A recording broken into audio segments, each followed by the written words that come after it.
Welcome to InfoHub. In our headlines, acting appellate court judge appointed by head of state. Formal assessment of sexual offences court forthcoming, says acting chief justice. And we update you on preparations for Mashramani. Stay tuned for the details of these and more. The future of Guyana has never looked better. Our nation is on the cusp of a development program like never seen before. While Guyana is now emerging as an energy giant through the discovery of massive reserves of oil and natural gas, it is your government's intention that the huge benefits emerging from this will go where it matters most, to you, the people of this beloved country. There is a surge of confidence in the way Guyana is governed once again, and the level of investor interest is unprecedented.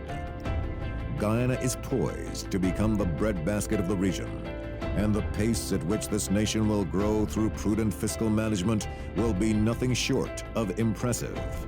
But more than anything else will be the way every Guyanese, regardless of color, class, or creed, becomes a part of this historic period of national transformation, sharing in the wealth and well-being of it all as one Guyana. And now for the details. Here's our first report. President David Granger today reminded that Guyana remains true to its cause of providing equal access to justice and benefits of the law when he swore in an acting justice of appeal. Alexis Rodney tells us more. Senior Counsel Justice Rafik Thurhan Khan took the oath of office this morning during a simple ceremony held at State House. President Granger said that his administration has been upholding the fundamental human right of protection by the law. Equality before the law can exist only where there is access to the law. The absence of such access deprives citizens of equal protection and benefit of the law. The head of state said an efficient and independent judiciary therefore supports citizens' rights and benefits of the law. He hopes that the appointment of Justice Khan will serve to preserve the rights of all citizens. A full complement of legal officers, of magistrates and judges enables judicial efficiency, ensures that citizens' cases are heard expeditiously, and enhances public confidence in the rule of law.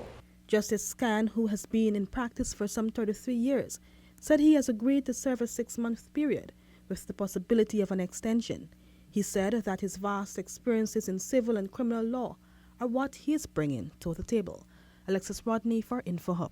Acting Chief Justice Roxanne George Wilshire says since the official opening of the Sexual Offences Court on November 13, 2017, and with the installation of modern technology, operations have been efficient thus far. Details from Stacey Carmichael. Acting Chief Justice Roxanne George Wilshire said to date 7 trials have been heard, with 5 convictions in the Sexual Offences Court.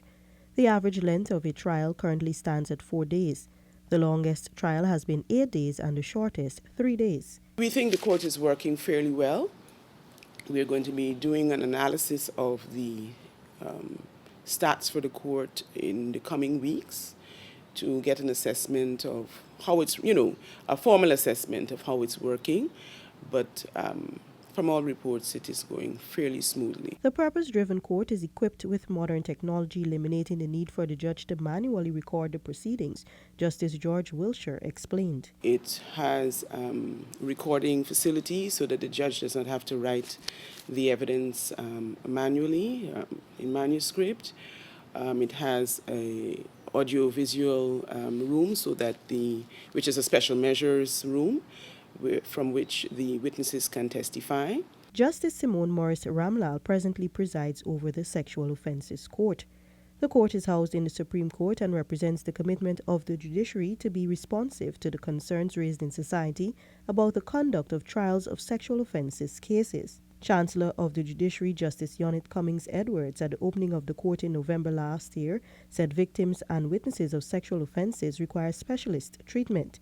Justice Morris Ramlal said if the process is not handled carefully, it can pose secondary trauma to them. As such, the idea of a specialist court dealing with everyone involved was birthed, a court that would provide justice for all, she noted.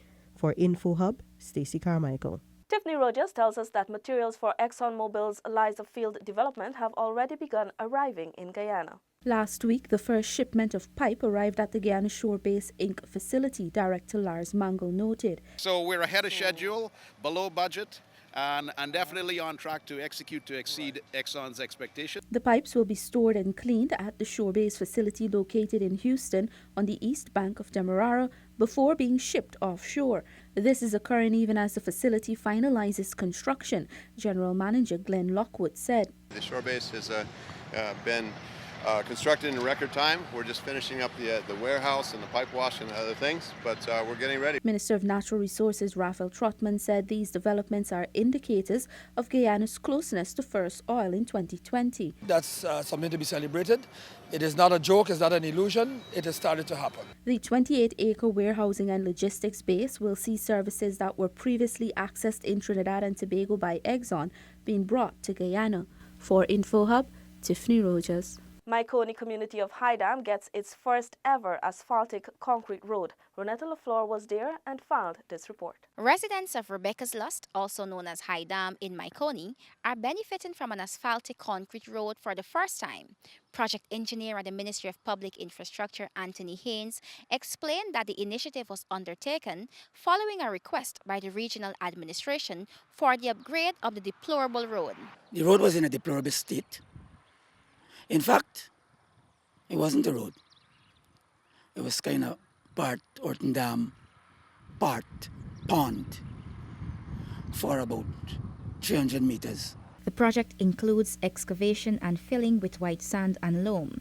Haynes pointed out that prior to the works, the sub-base was very weak. We have a case where in this upgrade, we have approximately 5 feet of sand. What we have done is to place another 1 foot approximately of loam, mixed loam, on that to give us our base course. And then we will put the final course, which is the asphaltic concrete. The works, which commenced last October, are expected to conclude this week, providing there is no inclement weather. The $22 million contract for the works was awarded to Chung's Global Enterprise. From Hydam, Myconi, I am Renetta LaFleur reporting for InfoHub. Acting Director of Prisons Gladwin Samuels has called on officers to recognize the dangers of contraband in prison. Here's more. The acting director said it is important that custodians understand the dangers in which they place themselves and inmates by engaging in the trade of contraband within the walls of the prison.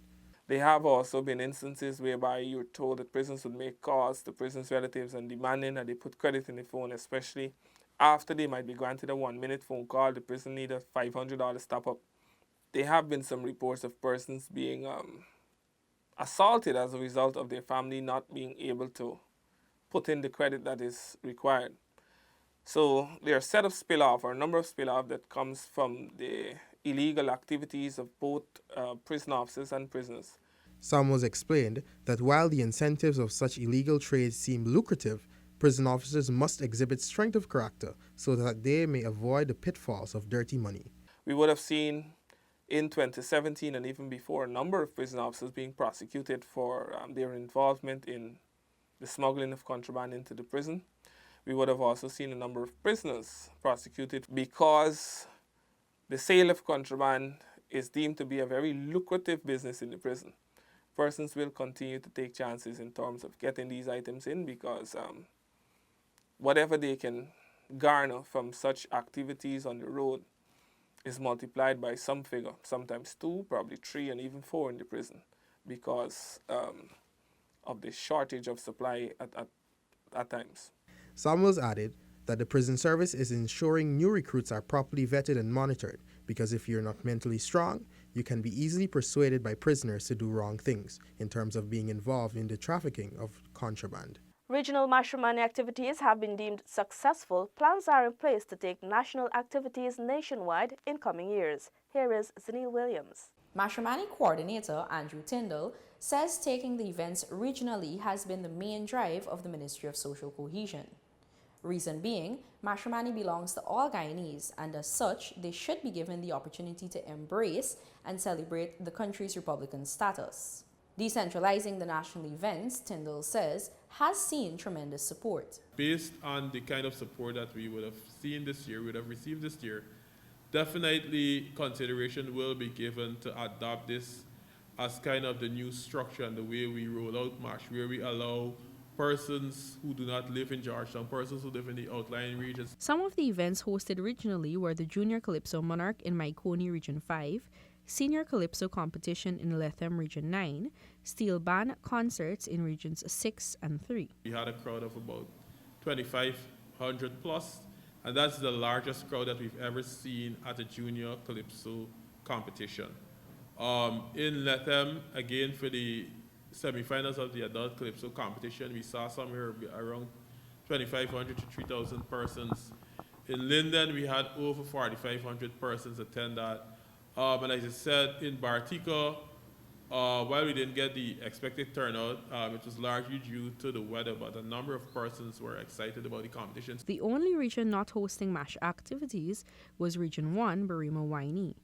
Tyndall explained that Region 1 will be priority come 2019. Taking the national activities regionally has increased an interest in MASH from across the region. With 8 days to go for MASH Day, 600 vending spots are left, according to the Georgetown Mayor and City Council. Sunil joins us again with our final report. The Georgetown Mayor and City Council, responsible for the allocation of booths on MASH Day, announced yesterday that 230 spots have been sold thus far to some 140 vendors. The route that we're taking this year is between Wolford Avenue. We're using Latchman Singh Highway to Lamaha Street, then to Church Street, into Hatfield Street, Irving Street, ending at the Jubilee Park. Now, we have sold approximately 230 spots so far, and those were sold to 140 vendors. The Georgetown MNCC MASH coordinator, Floyd Rollins, says the spots in the Square of the Revolution have been filled. He listed the areas with remaining spots. From Bar Street Kitty to Thomas Road, it's $10,000 for allocation spots. From Bar Street to Thomas, it's $10,000. From Thomas Road to Lamaha Street, it's $12,000. And from Lamaha Street to Church Street, it's $15,000.